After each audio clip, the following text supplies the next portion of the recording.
बात करेंगे कि क्या हुआ आखिर के पाकिस्तान और इंडिया के बीच 2022 में काफी बातचीत के कुछ मौके निकलते रहे, खबरें बहुत चलती रही जिसके पर हम बात भी करते रहे, लेकिन साल का इख्तिताम इस तरीके से हो रहा है कि दोनों मुल्कों के बीच ताल्लुकात बेहतर नहीं हो सकते।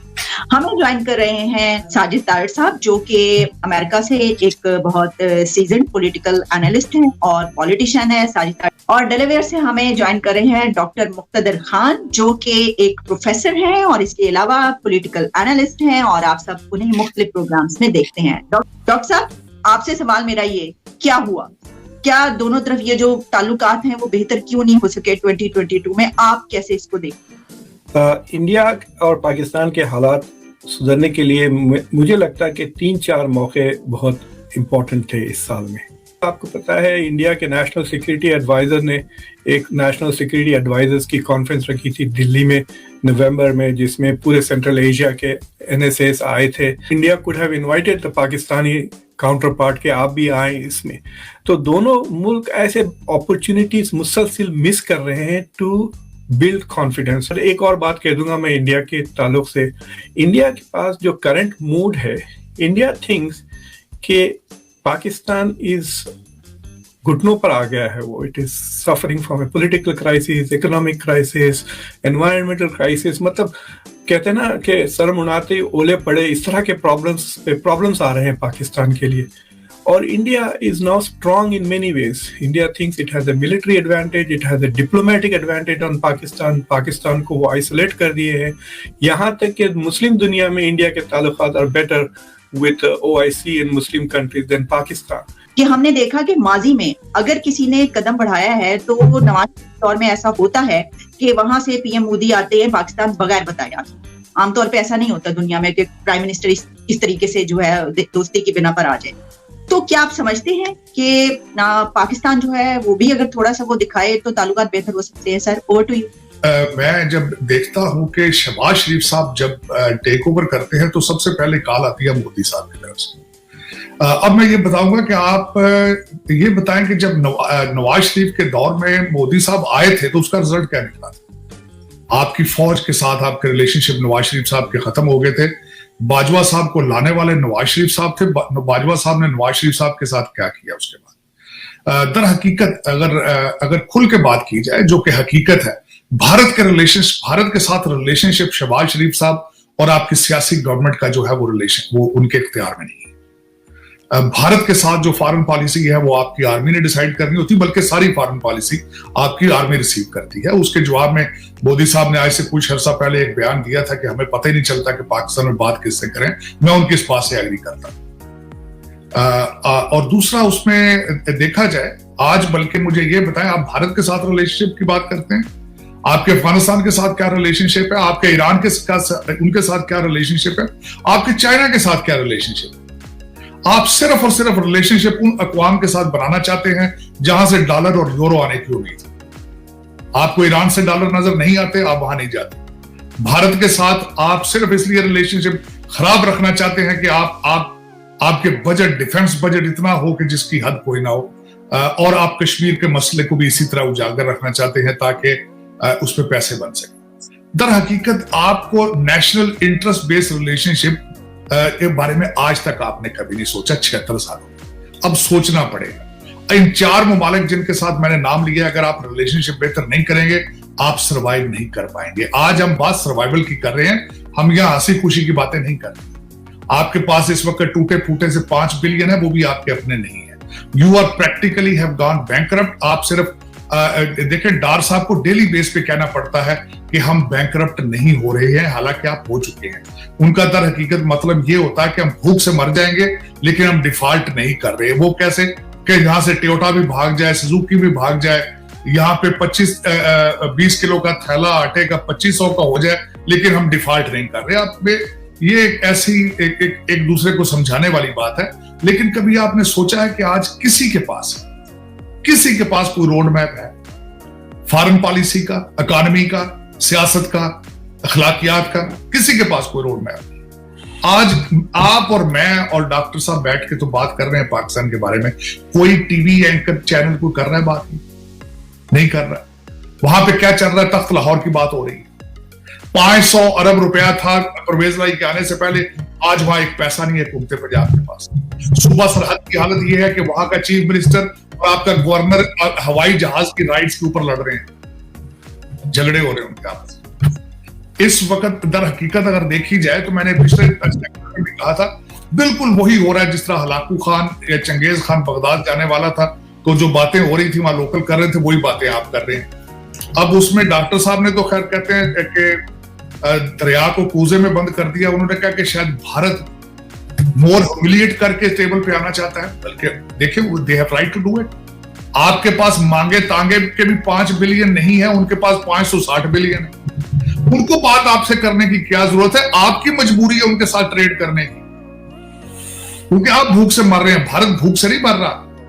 करप्शन दर हकीकत मैं जाती तौर पे बिलीव करता हूं, करप्शन जो होती है is a part of human instinct. मैं जिस कंट्री में बैठा हूं वहां भी बहुत करप्शन है, लेकिन थोड़ा बहुत नेशनलिज्म होता है। कुछ करप्शन करो, कोई करप्शन का कुछ स्टैंडर्ड होता है, कुछ मोरालिटी होती है, कुछ मोरालिटी होती है। हम तो पस्ती की हदों को अबूर कर रहे हैं सुबह शाम, और हर बंदे को पता है, आपके हर इंस्टीट्यूशन को पता है आपके हालात क्या है, हर इंस्टीट्यूशन को पता है। डॉक्टर साहब ने टीटीपी की बात की है, हर बंदे को पता है कि टीटीपी की सेफ हेवन्स पाकिस्तान के अंदर मौजूद है।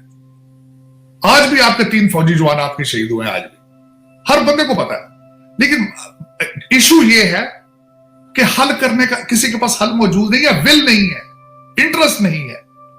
बात ये है। और टीटीपी, मैं बड़ा टीटीपी के मैंने बड़ी रिसर्च की, क्योंकि अल्टीमेटली इसमें subject matter, my Motherland is suffering. इसमें टोटल बात यह है, अगर देखा जाए तो पिछली आपकी जो एस्टेब्लिशमेंट की लीडरशिप थी, वो उनके साथ नेगोशिएट करते रहे, वो टाइम बाय करते रहे, वो अंदर अपनी से वो बाड़े तोड़कर अंदर आ गए, और या आ गए क्योंकि पिछली एडमिनिस्ट्रेशन उनके साथ रिकंसिलिएशन चाहती थी। वो चाहते थे कि ये आकर दोबारा अपने इलाकों में सेटल हो माफी मांगकर, और वो अपना टाइम बाय करके उन्होंने सेफ हेवन्स बना ली। लेकिन मुसीबत इस बात की है, मैं समझता हूं, जो बैड लक इन पाकिस्तान, रवाज ये है कि जब रिटायर हो जाते हैं तब गलती तस्लीम करते हैं, जब पावर में होते हैं उस वक्त गलती को तस्लीम नहीं करते। अब सामने आ रही है मेरी जो इंफॉर्मेशन है, वो भी तो अल्टीमेटली पाकिस्तान से लेता हूं, तो आपका क्या ख्याल है? आपके इदारों को नहीं पता ये कि टीटीपी क्या कर रही है वहां आपके पास? मेरी नजर में पाकिस्तान के अंदर आईएसआई की मर्जी के बगैर चिड़िया पर नहीं मार सकती। लेकिन ये मसला ये है कि शायद उनके पास भी बिल नहीं है, शायद वो भी नहीं, उनकी तवज्जो भी सिर्फ टेपों पर चल रही है, ऑडियो वीडियो टेप्स पे है, उनका फोकस भी वही है, नेशनलिज्म नहीं है। लेकिन इस वक्त मैं जो मैं जिस बात पे आना चाहता था, अपॉर्चुनिटीज बहुत नहीं, और विंडोज कभी बंद नहीं होती है। अगर सोचा जाए, डिप्लोमेसी की विंडोज ऑलवेज खुली होती है। आप 2022 की कहते हैं, मैं से कहता हूं आज भी विंडो खुली है, if somebody has will to do it. Diplomacy का मतलब ये होता है, give something, take something and fix the issue. That's what called the diplomacy, that is what is called the foreign policy. आज आपके पास you don't have any choice except fixing relationship with India. Bharat के साथ relationship आज आपकी मजबूरी है। ये हर दीवार के ऊपर लिखा हुआ है, अगर आप पढ़ना नहीं चाहते तो ये आपका कसूर है, अगर आप पाकिस्तान को फिक्स नहीं करना चाहते तो आपका कसूर है, ये भारत का कसूर नहीं है। लेकिन आज आपकी मजबूरी है कि you have to fix the relationship with Bharat, India और चाइना और अफगानिस्तान और ईरान, चारों मुल्कों के साथ। अगर आप ये नहीं करेंगे, you can not move forward, period. और उसमें मैं ये कहना चाह रहा था कि अगर देखा जाए तो मैं माजी को मैं समझता हूं कि we have to move forward with it. माजी के अंदर इस वक्त भी आप देखें, आपके यूट्यूब के ऊपर एयर मार्शल असगर खान की स्टेटमेंट मौजूद है यूट्यूब के ऊपर कि हर जंग हमने शुरू की थी और हर जंग हम आ रहे हैं। अगर आपका माजी ऐसे हो कि जब वाजपेयी साहब आए तो साथ ही आप कारगिल कर दें, सिर्फ इसलिए कि आप अपने सियासी क़यादत को सबक सिखाने के लिए। ओके अगर इस तरह की क़यादत होगी तो फॉरेन पॉलिसी भी तो यही बनाते हैं ना, फॉरेन पॉलिसी भी तो यही बनाते हैं। मैंने आपको बताया कि foreign policy is not, Shahbaz Sharif साहब फॉरेन पॉलिसी के लिहाज से अपने माथे से मक्खी भी नहीं उठा सकते। देखिए, जितना power advantage India has right now over Pakistan, आप उसको रिवर्स करके देख लें सिचुएशन। अगर उतना पावर एडवांटेज पाकिस्तान को अगर होता इंडिया के ऊपर इस वक्त, तो फिर वो जंग कर देते और एक कश्मीर की तलाश में। This is the time, public opinion India के फेवर में वैसे ही रहता है पाकिस्तान में। Pakistan is like Iran, government America के खिलाफ, पब्लिक प्रो अमेरिका। पाकिस्तान में भी वैसे ही है, आर्मी और सरकार इंडिया के खिलाफ, लेकिन आई हैव ए फीलिंग कि पब्लिक ओपिनियन पोलिंग ले तो बहुत ही प्रो इंडिया क्राउड मिल जाएगा आपको पास।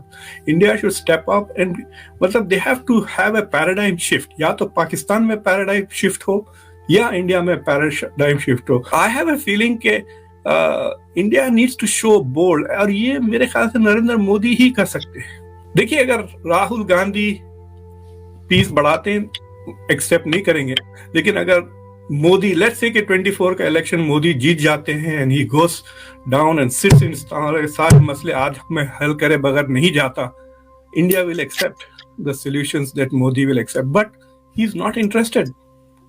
ये लोग इंटरेस्टेड ही नहीं है। दे आर थिंकिंग कि दिस इज, हम पाकिस्तान की क्यों बात कर रहे हैं, हम तो अमेरिका के साथ हैंग आउट कर रहे हैं क्वाड में, we are hanging out with the big guys, why should we talk about this, ये महल्ले के छिछोरे। सर, क्या हम अगर इंडिया की तरफ से कोई ऑफर आती है या हाथ बढ़ाया जाता है तो पाकिस्तान उसको एक्सेप्ट कर लेगा? क्या आप समझते हैं कि हमारा है ऐसा माइंडसेट कि हम कहेंगे हाँ ठीक है? हकीकत ये है कि भारत कई दफा करता भी है, लेकिन फौरन हमारे जो मिस्टर हैंडसम है वो फौरन अपनी पॉलिटिकल इक्विटी की तरफ जाना शुरू हो जाते हैं। मैं मानता हूं मोदी साहब के पास बहुत ज्यादा पॉलिटिकल इक्विटी है, बल्कि मैं इसको आजकल मैं तो पॉलिटिकल साइंटिस्ट हूं। मैं कंट्रोल्ड डेमोक्रेसी का सबसे बड़ा मॉडल तो भारत के अंदर है, कंट्रोल्ड डेमोक्रेसी। फिर डॉक्टर जयशंकर साहब आए यहाँ पे, मैं उनको बड़ा क्लोजली वॉच करता हूं। उनका भी बहुत बड़ा कद काट है, बहुत बड़ा कद काट है। जब भारत के अंदर बात करते हैं, कहते हैं पाकिस्तान का नाम नहीं लेना, इसका नाम लेने से हम छोटे हो जाते हैं। मैं एग्री करता हूं, आप वाकई बहुत बड़े हैं, you are the king of internet. यहाँ पे आपकी 300 अपॉइंटमेंट है व्हाइट हाउस के अंदर पॉलिसी रिलेटेड। आप हमारा बाइडेन साहब का स्पीच राइटर इस भारतीय निजात इंडियन अमेरिकन। आप G20 के प्रेसिडेंट बन चुके, चेयरमैनशिप है आपके पास, आप एक सुपर पावर की कैंडिडेसी है, आप सिक्योरिटी काउंसिल की परमानेंट सीट लेना चाहते हैं, आप अमेरिका को कदमों में जलील कर रहे हैं। आप जब दिल चाहता है जहां मर्जी रशिया से तेल ले लेते हैं, आप लेते हैं रशिया से S-400। अमेरिका आपके सामने बोलता भी नहीं है, आप इतने बड़े हैं।